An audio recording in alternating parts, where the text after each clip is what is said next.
So, Studio AKA. I'm kind of hoping most people in the room are somewhat aware of what we do and the work we do. And what I want to show you, I'm going to show you a series of projects this evening,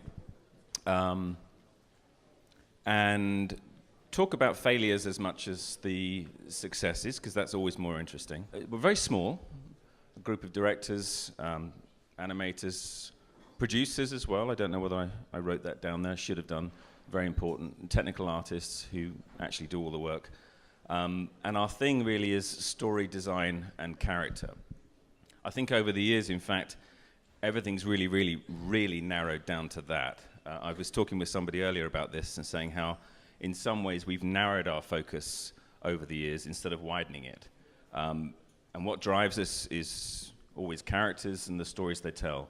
Mostly we work in advertising, but more and more in longer projects, more oblique projects, and TV as well. I'm going to show you a little bit of, you may have spotted already the kids show up there. I'm going to show you a little bit of that later. But essentially, as time has gone on, it's been about honing our craft, I suppose. It's less about doing things just for weirdness' sake or for the sake of the image, but a fascinated interest in the craft of what we can do as a studio. So what we do best is create characters and stories, but in reality, to survive, what we do best is to create corporate stories, because that's what advertising is. And we have this kind of love-hate relationship with advertising. It's a lot of repetition, 6 to 8 shots, 30 seconds, 60 seconds. There's always a product, there's always 500 opinions you have to take care of. But in fact, what commercials have done over the years is they've been a kind of boot camp or training ground, which has proven to be extremely useful in the work we've done later on. No one noticed, it's fine.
I'm glad that happened, actually, because, thank you.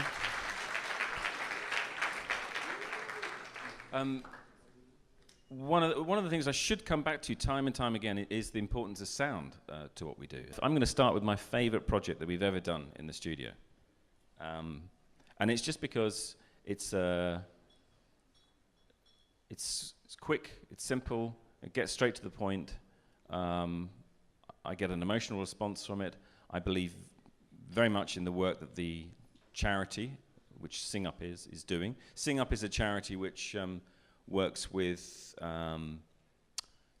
inner city deprived kids to find their voice, puts kids into choirs. Fantastic thing. They do amazing work. And this was about explaining that. It's one of my favorite briefs. That this is a job that Steve Small directed. And again, you can just about see it. The script that came in was, 4 sentences describing what they wanted to see, very, very clear, and a very, very clear idea of, can we make a character that's a musical stave, but it is a person at the same time. And this bit on the right is the reference that they found. I've never found the source of it, but they'd found that somewhere, and that's what had given them the idea. And so everything on that sheet. That's all we ever had from the agency. We didn't have ridiculously long meetings and soul-searching conversations about what it meant. It was just like, this is it, a simple idea. Can you make it work? Can we? I don't know.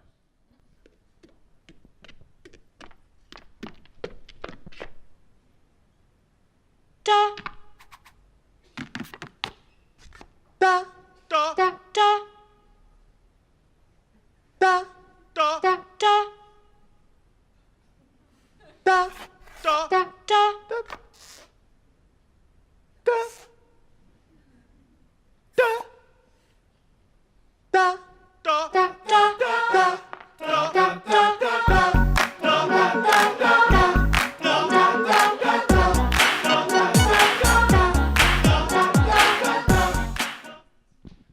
Anyway, that's my favorite job.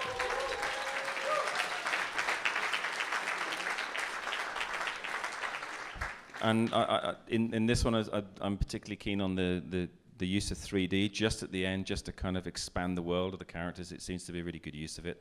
I'll stop talking about that one now. No Studio AKA talk at the moment would be complete without referring to Lloyd's TSB. Lloyd's TSB. I can't even say it anymore.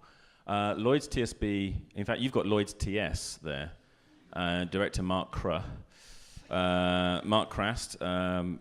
one of my partners at Studio AKA, and Mark handled this campaign for Lloyd's TSB as a bank. They quite cleverly, I suppose, realized, just as the world was going to hell in a handcart with the banking crisis, that they needed to present themselves in an accessible way and a kind of warm, inviting way. So they came up with this, initially with these two characters here, which you can just see. And it was about the idea of the bank being the train on which you travel through life on. And the characters, as you can see, were quite odd, but again, very accessible. It's a very broad audience. And we ended up creating, over a number of years, a whole world populated by these characters. In fact, 48, you can't even see them all there, 48 spots over 5 years, through which I suppose the idea of the grand journey of life and your bank's place in that, in helping you through that, was let go in favor of percentage offers and other things that the banks need to try and sell you, before coming back round to very, very character-based spots just before the end of this campaign. I'll tell you a little bit about that in a moment, but rather than show you any of it, I prefer to show you this, which is one of the things we did in the campaign. Right at the very, very beginning, Mark put a character into the background of one of the commercials. And do you know what a train spotter is? Blank. A train spotter is that guy. It's a very lonely pursuit. It's some guys goes fishing, some guys go to the airport and look at planes. Some guys stand at train stations with little notebooks and they write down the numbers of the trains or the buses. You don't get these in Germany? I'm surprised. Anyway, the train spotter is a particular kind of person, and we put one into the commercial, and the agency liked it and said, "Could we have him again in the next one, and then again in the next one?" And then kind of he just became something which had to go into every commercial, but he's always in the background, and no one ever sees him. Well, tonight he's getting finally his starring role. So this is an edit of all his spots.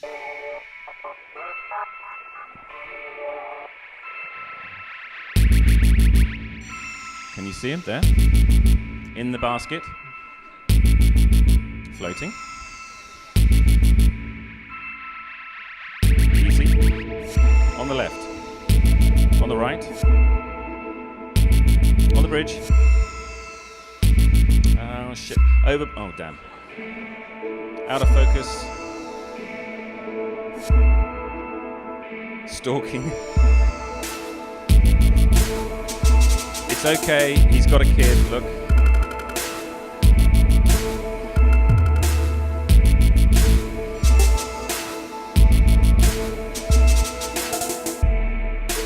In the balloon. Easy, in the field.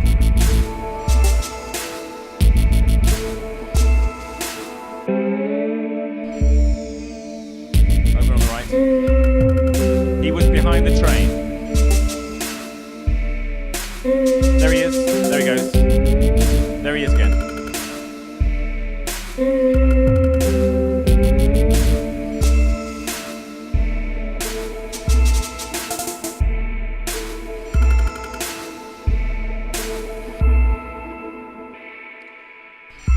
And right there in the middle.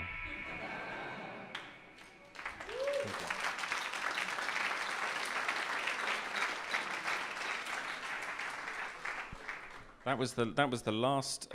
That shot was the last frame of the very, very last commercial that we did. So it's fitting that he was center screen there.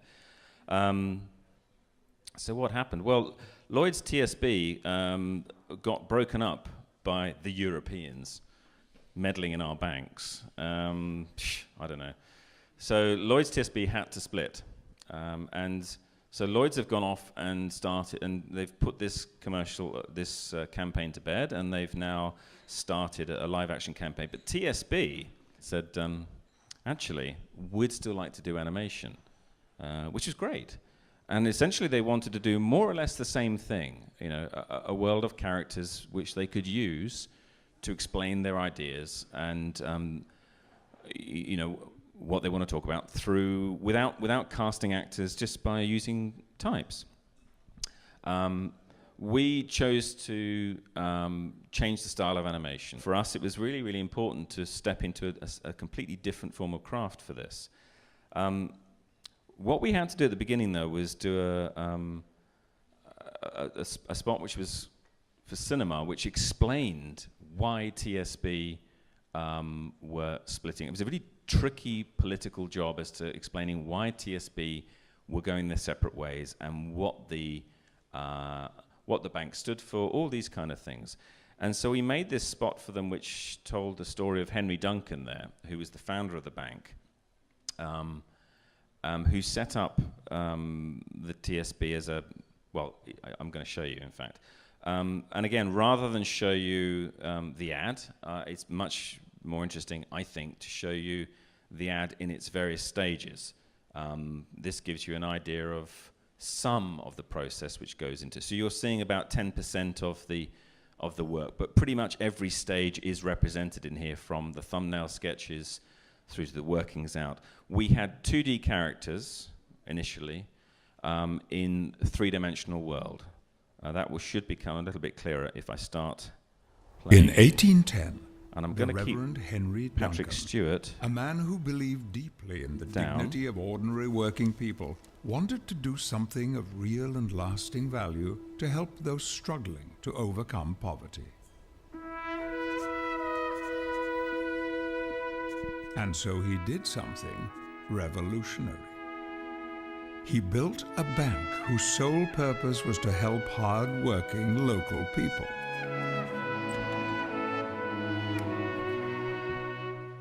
He believed industry could be encouraged and a sense of pride and independence fostered only when a bank served the community with the people's interests at its heart.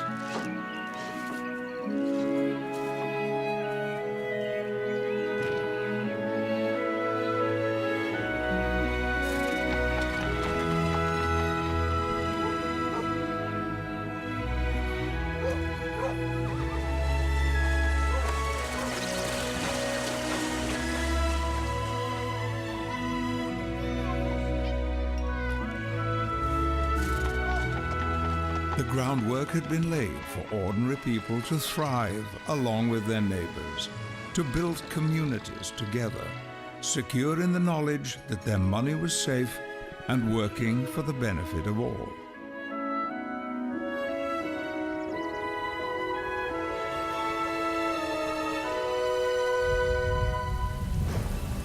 And then a storm came.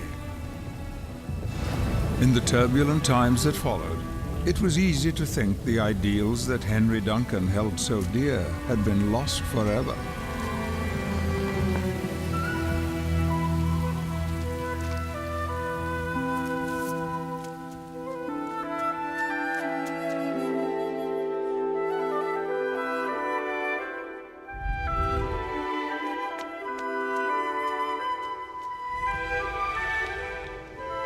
But they hadn't gone. They'd always been here, just waiting to be found.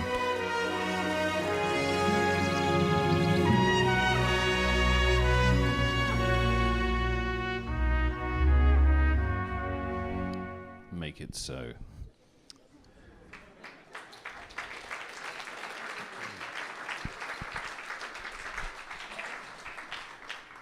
We did a couple of spots in that technique, but what was quite gratifying and quite interesting about the project is where it is now.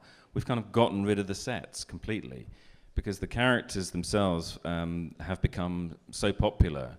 We've done a lot of press with them as drawn characters that we're now doing these spots which are just, well, they're just 2D. They're just, completely super classic, old school 2D. I'll show you one about the story of two tailors.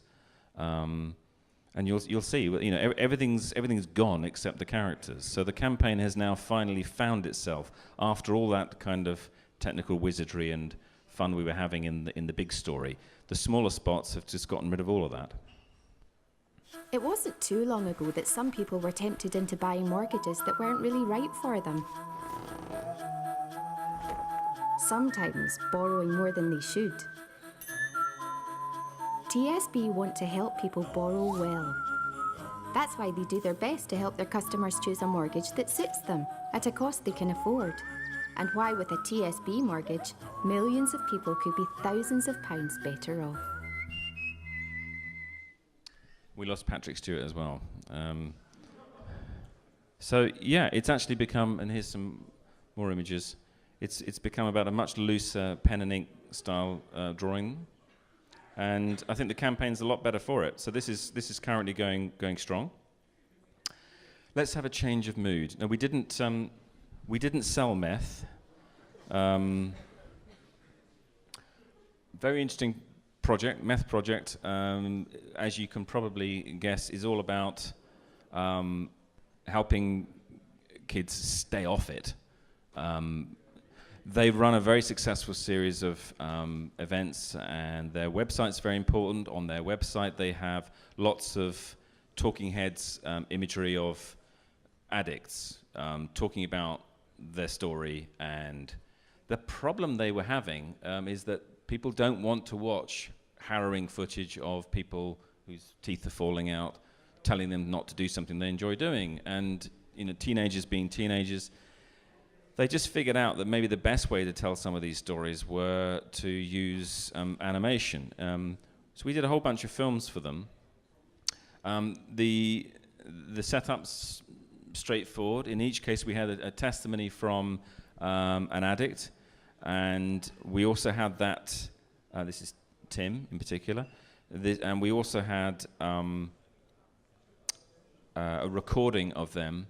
And we just animated to it. Initially, we were sort of looking for a very sketchbook kind of approach, so you can see the kind of thing we were thinking of doing was very loose. Again, with something like this, we couldn't work out. This was the idea of making everything in somebody's sketchbook, and we couldn't work out, well, an addict wouldn't be carrying around a sketchbook, recording their thoughts. It doesn't make any sense. So we just kept it imagery that they would possibly, react to and find, maybe tapped into that kind of comic book world, I suppose, a little bit. In any case, it's a million miles away from the kind of more advertising stuff that, well, certainly I've been showing you so far.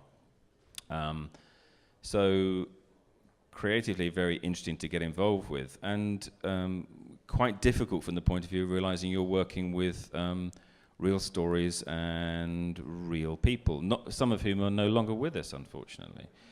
This is a montage of, rather than show you all the individual spots, this is a little montage of the various styles that we use. So in each of the films, we tried to kind of come up with something which was visually grabbing.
Moving on, thank you.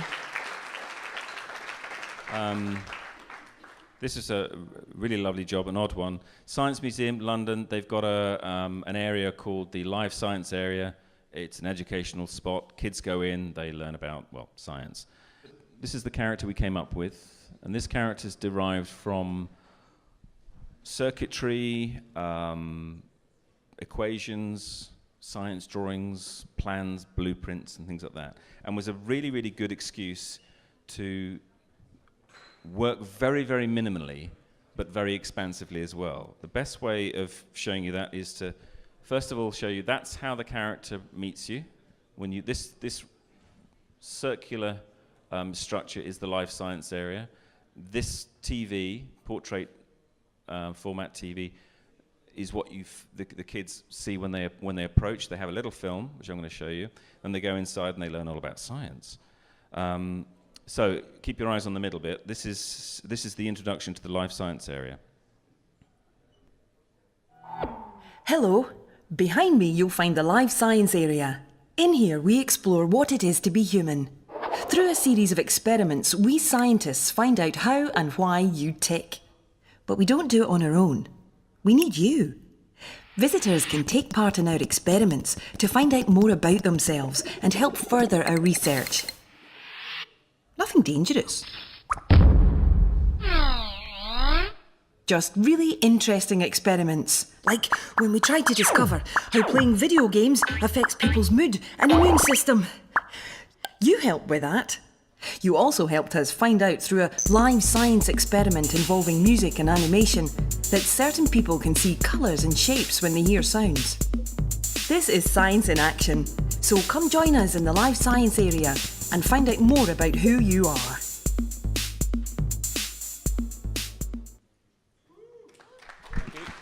I'm conscious that I should get a move on here, but I suppose this little section here is about what we also do in the studio, where the work is all about the animation and all about the performance, and not about the complexity of a 3D build and its subsurface scattering and all this kind of stuff that just clings to a job sometimes, or even it's not even about the kind of the beauty of a pencil line. It's just simple silliness, which you can do a lot with very little. We did a whole series of films based on sport, just with cubes, squares, and circles. I'm going to show you one of them called fencing, which does stretch. It's a little bit tenuous in terms of its connection to fencing, but it was how we took a little idea and ran with it. So this is one of 16 or 19 odd films we made. I can't really give it a better introduction than that, but it does go a little bit strange.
episode 7, Eat Your Heart Out. That's right. Hyundai, they make cars. They have offers. They had a whole campaign. What you've got to understand before you see this is, it's nice to know in a world of limits, there's still something that's unlimited, okay?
So when you go for a meeting and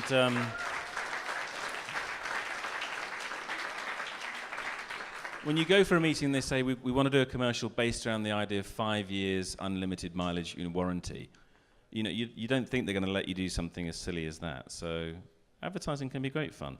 Meanwhile, we are in the process always of making films in the studio. We don't make as many as we'd like to, but we do make them.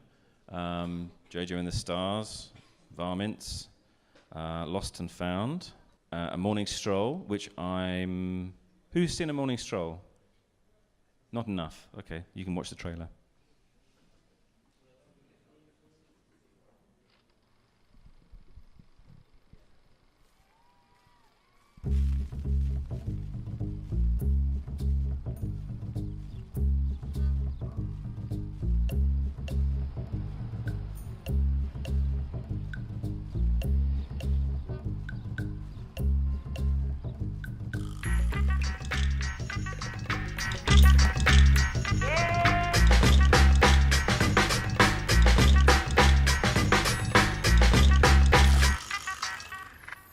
The beauty of that trailer is you cannot understand what's going on at all. But if you will probably guess that there's 3 different time periods with the same story. And if you go to iTunes, and very reasonably, or video on demand, you can, for a small sum of money, you can watch the entire film. So that's what you're going to do later. Is David Camp here? David? David, you said you were going to be here. David Camp? He's not here. David Camp's a brilliant musician we've worked with on a number of occasions, and I was so hoping he was going to be here because I was going to show a little piece that he did the music for. Out of Character, this is called. So sometimes odd little spots come through which we really enjoy. So this is another change of pace. Some friends of mine run a company called Graphic Thought Facility. All you can see is IC down there, but it says Graphic Thought Facility. They do a lot of, I suppose you call it advertising. It's some form of advertising for Kradvat, easy for me to say, which is a textile manufacturer who make furnishing fabrics. Stay with me, it gets interesting. And what's really nice about what they do is they don't show furniture, which is really logical when you think about it. If you're going to sell furnishing fabrics, don't wrap it around furniture, because people judge the furniture, not the fabrics. So they do these lovely kind of shapes, and they throw them in the air, and they do all sorts of other stuff with them. And then they work with another design duo called Doshi Levine, who put together this little traveling exhibition of shapes. It's kind of roundly borrowed from Oskar Schlemmer, the Bauhaus, these kind of this futurist ballet kind of idea. And what you're supposed to see there in a way are figures. They're quite large, they're quite imposing.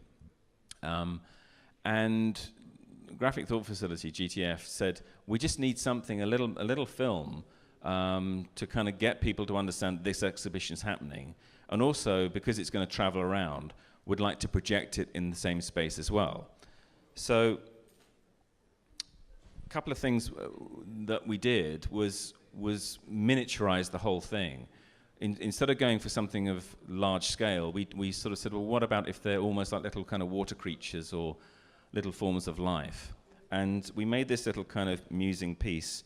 It's called The Wool Parade. David, who's not here, could have taken a bow for his lovely music. And here you go. So again, another change of pace.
So I should have said at the beginning, the idea was really to explore how those characters could move if they can only move within the constraints of their own physicality, I suppose. So rather than putting them together and making dances out of them, it was to do something else with them.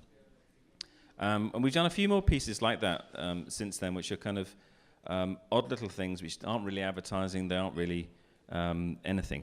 But then we've also been doing something else. Now, I know everyone really only came this evening to see a little bit on our new children's TV series. It's for 3 to 5-year-olds and all of you as well. We wanted to do a preschool show forever. We've been through so many different ideas and just, no, it didn't work, threw it away, or just it wasn't liked. Grant Orchard came to us a couple of years ago and said, I've got this idea. What do you think about? And he explained, and we loved it from the get-go. We spent a little bit of time developing it, and the whole thing has gone forward at such an incredible rate that we are premiering the first episode in the UK tomorrow, and then the series, 52 7-minute episodes, starts in January. We've been working on it. We've been animating solidly for a year. It's all done in Flash. It's preschool, it's animation, but, you know, give it a chance. It's called, these are your main characters.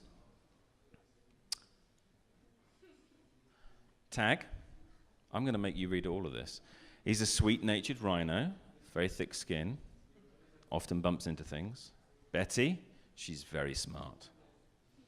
Happy, he's my favorite, mainly because my son did the initial voice for him until he got too old and we had to recast him. He's not forgiven me. Rolly's just nuts. Norrie's very chatty, sensible, and super fast. And Dougie, the show is all about Dougie. Dougie is the leader of the Squirrel Club, which those characters all form, which is kind of like an after-school club, and it's a club all about activities, exploring, doing things, and earning badges. It's called Hey Dougie. And shall I play you the trailer? Yes! Oh, come on. So, thank you. I'm so excited. Here we go. Oops. So excited I jumped through it. Hang on. Hello, squirrels. Isn't it time for... Dougie! Dougie! Yeah, baking a cake! Shred, shred, shred, shred! Mountain! Oh, okay. I found it! Yeah! Like this or this, or something like this. This! Bubbles! Water! Bubbles! Water! Bubbles! Water! Bubbles!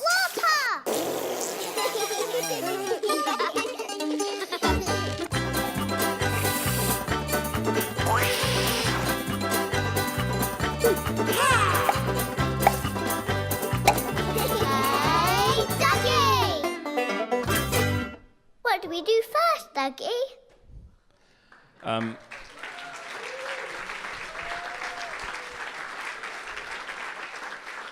Is there anyone here with young kids at all in that? Yeah, you're going to love it. No, you really are, actually. It's funny, but it's one of those things where when you're sitting having to watch this at 5:30 in the morning, you're not going to mind. There we go. Dougie.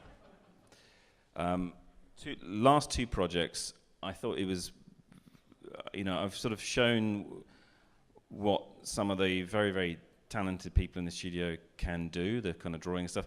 Sometimes we just have to go, as one of our producers says, we have to really kick, bollock, scramble and get something done in no time at all. They're often freebies, charity jobs, and you just do them because you think, well, okay, I think it's possible for us to do it.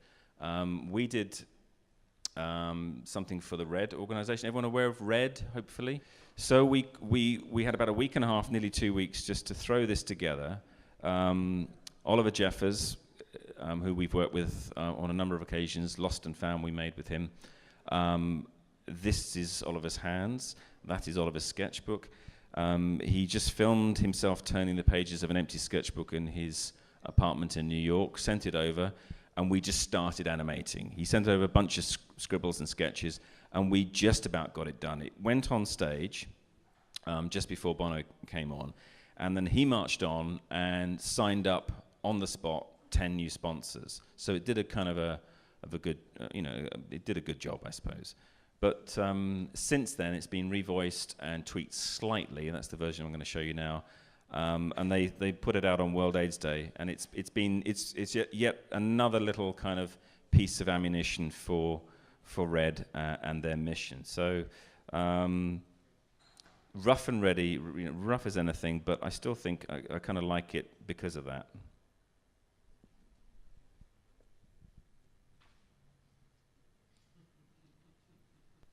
There are many stories to tell you about AIDS.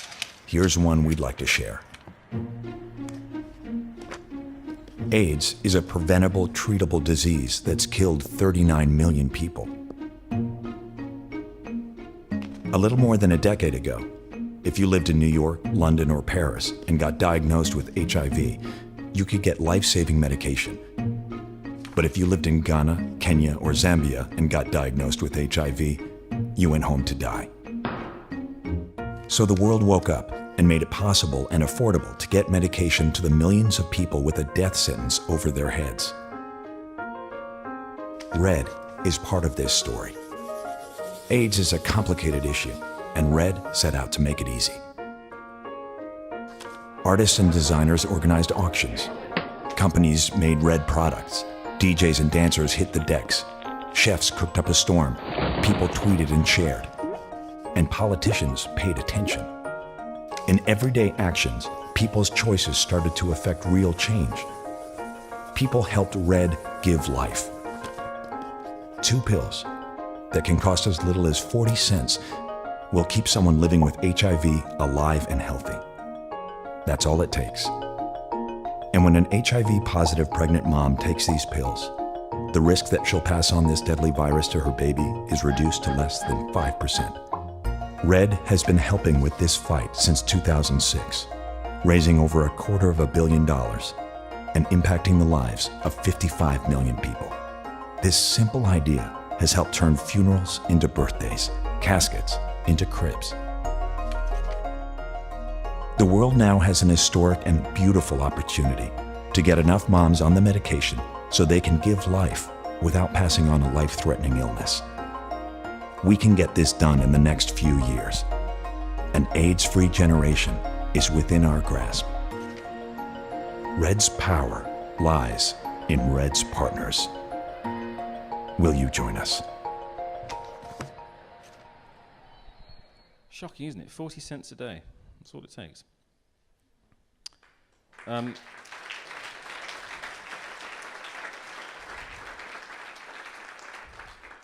got another public service announcement coming, I'm afraid. The last one is a spot we did recently, and the word is bollocks. Testicular cancer. Hands up everybody who checks themselves regularly. Hands up all the women who check themselves regularly for breast cancer.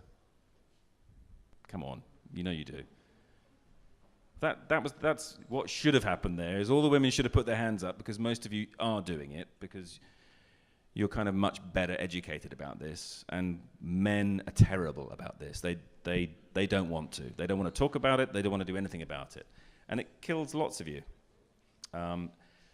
If you detect it early enough, there's a 95% chance that you can be cured.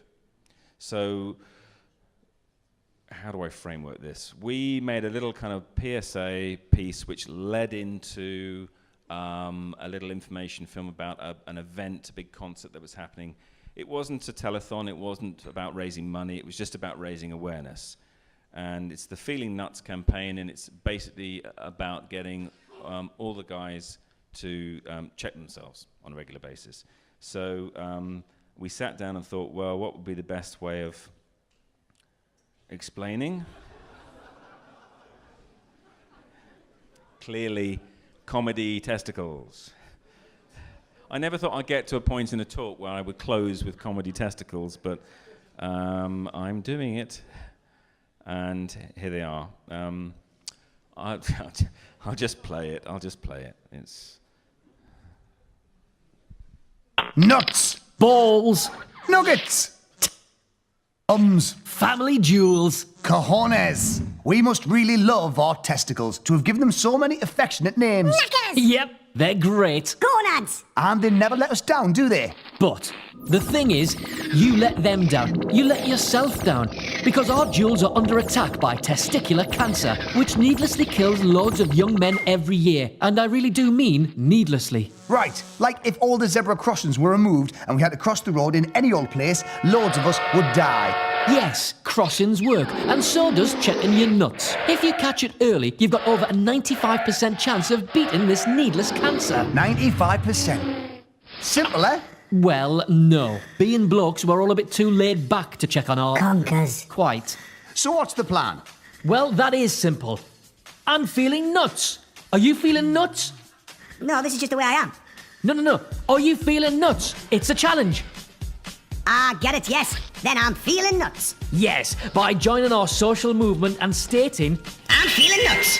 in the funniest, most grabbing and pant-dropping way, you'll help spread our message to millions of people and get everyone checking their Ding-dongs. Just tag your tweets, Vine videos, Instagram pics, Facebook updates and YouTube uploads with hashtag #FeelingNuts and watch our awareness totalizer grow. And best of all, become a top campaigner who spreads his life-saving message and be part of loads of great live moments as the campaign grows. So, And hashtag feeling nuts. and say, Nuts to cancer.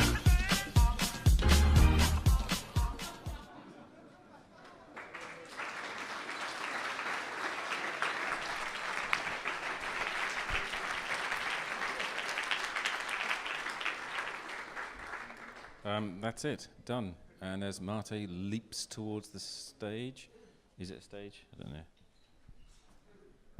Thank you so much. That was great. That was amazing. Yay!